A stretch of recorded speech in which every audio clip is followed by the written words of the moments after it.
No, not at all. I don't really know what I wanted to do for quite a while actually.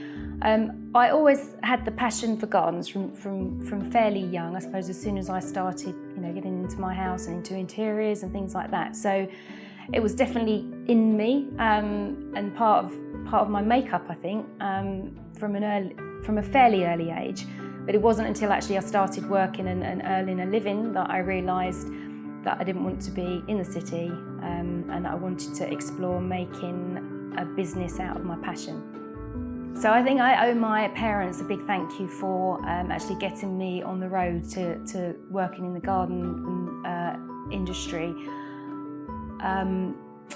As a child, or as a teenager, I couldn't understand what the attraction was with their working in their garden at sort of 6 o'clock in the morning or on a Saturday.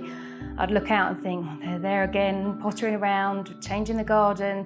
And it wasn't until I had my own house and my own garden that I soon developed probably the same addiction and passion as them for the garden. My career started out in the city and I was working in London at various different banks. Soon realised that actually it wasn't really for me and something was missing really. I wasn't really enjoying it. And my dad had always said to live for today. So I decided to study garden design at the Museum of Garden History, which was fantastic. I took off a day a week for a year. Luckily, my employee, Commerzbank at the time, gave me that time off. I was still working full-time as well, so it was pretty hard going. I literally just gave over a whole year to study. Just towards the end of the course, actually, I met my husband. A little bit later, we moved out to Tunbridge Wells. And then we got pregnant with twins.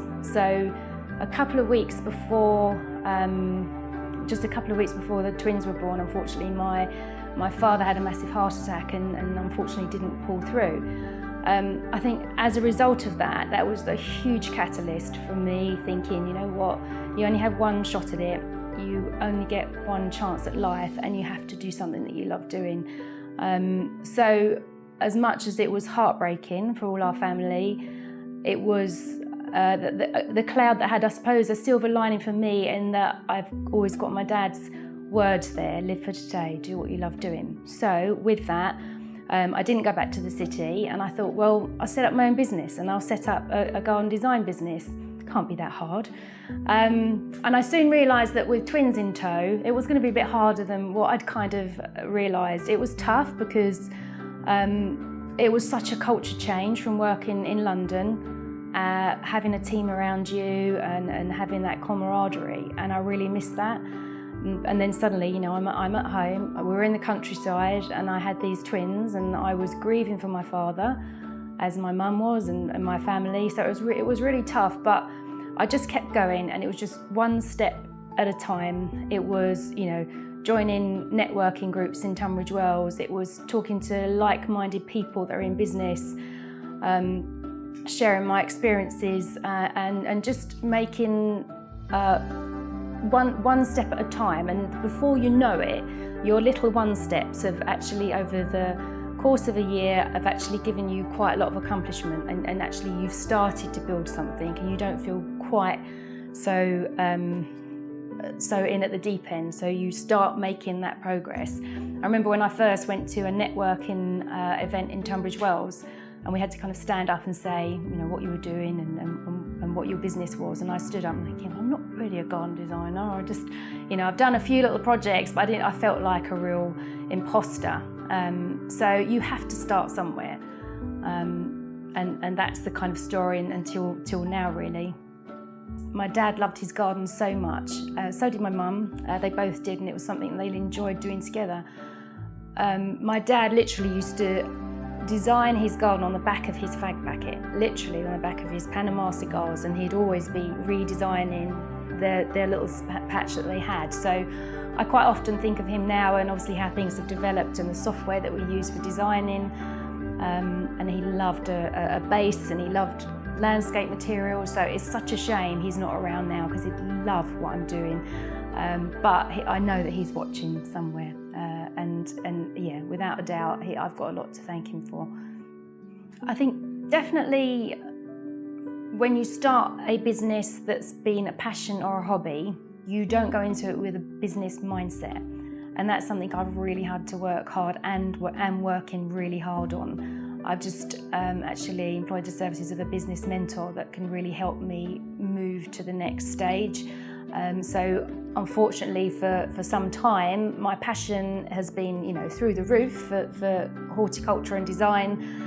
However, my business head, I feel like I'm constantly dragging it up by the scruff of its neck to kind of keep up with how much business we've got and the way I want to take things. So that's been really tough. But there's lots out there. The industry that I work in is so supportive. It's a fantastic industry.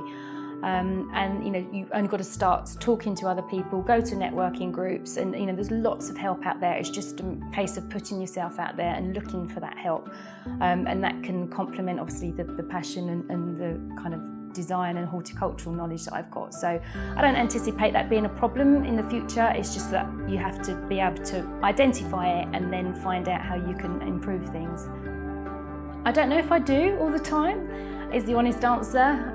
It's something that I really need to, I think, work on in the coming year. It's been really tough, and it is really tough running your own business. Luckily, I have a fantastic family, and Wills and Holly, my children, are really supportive. They're only 11, but they're really supportive of what I do. I think it's very easy for women running their own businesses or working to beat themselves up and to give themselves quite a lot of negative feedback on what they're doing. However, you also need to look at the positives and the fact that I'm setting a really good work ethic for my children, that you have to work hard to get what you want, and sometimes things don't go the way you want, and there are disappointments and there are challenges. However, it's a case of working through them, dusting yourself off, and standing back up straight again and moving on. And the kids see that, and they see some of the challenges that I have. Equally, they see the way I deal with them and respond to them, and I really hope that that's giving them a really good role model. Oh, a normal day. My normal day is a very long day. I am a real early bird, and I like getting up early. That's just the way my body clock is anyway. And I will start usually by sorting out something in the house, putting the washing on and doing all of those kind of domestic duties, but slightly probably nocturnally rather than the hours that the majority of people do these things. So it usually starts with something or other in the house quite early, and then I start looking at emails, and then it could be a site visit. I mean, if I think about last week, we were sourcing trees from Italy. We had meetings with a metal fabricator who's doing some bespoke water features and features for a garden that we're working on that's being built at the moment. We were doing interviews. I was out planting 3 days of last week as well, so I still do a lot of my own planting, so it's hugely mixed. And the good thing is that because I am my own boss and I work from home, that I see my children to school, I'm there when they come back, albeit really busy. It's a fast pace, but we're a good team, so it all works out okay. Yeah, Chelsea Flowers Show was an amazing experience. It was with a few other graduates when I finished at the Museum of Garden History. Our sponsor, we were lucky to have a sponsor, was Woolworths, and the garden was full of pick and mix sweets, very, very randomly. Obviously, we had quite a definite brief from the client, so the garden was structured very much around their brief. It is the most amazing platform for incredible talent at Chelsea Flowers Show. I'm not sure that I particularly want to repeat it right now, just because we're so busy with local clients, and my reputation and what I'm trying to build around here at the moment is way more important than doing any kind of show garden, just because it's really busy, and that's really important to me, that I'm sort of servicing the clients and giving them that sort of 5-star service. And I feel that if I was to take on another Chelsea or that kind of show garden right now, actually I'd just be way too thinly spread. So, but saying that, I love going to Chelsea. It's the highlight of my year, and I lots of my industry colleagues that are involved in it, and I can't wait every year. It's a highlight of the calendar, really. Certainly, if you're looking to become a garden designer, then speak to your local kind of garden design companies, see if there's a practice near you that you can join, go and get work experience from. I feel that if I joined a design practice sort of 5, 6, 7 years ago, I would have fast-tracked myself, whereas I just was in at the deep end, and I have learned through kind of dragging myself across the coals, I think. Certainly learn from your mistakes as well, and don't be scared to make mistakes. It's how we learn, that's how we develop, and how we make ourselves stronger.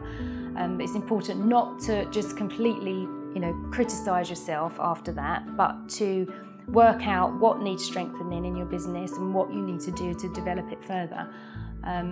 And again, I think just the networking, it sounds cliche, however, networking with like-minded people, whether it's an official group, whether it's a couple of my really good friends are an interior designer and a stylist, and we're constantly talking about the kind of best practice and discussing some of the challenges we have, and they have been really supportive in what I'm doing. So it's finding like-minded people, finding people that are going to be a positive influence on what you're doing and encourage you. It's so important to surround you by that positivity, because it's tough, it's really tough, and you kind of need that support group around you without a doubt.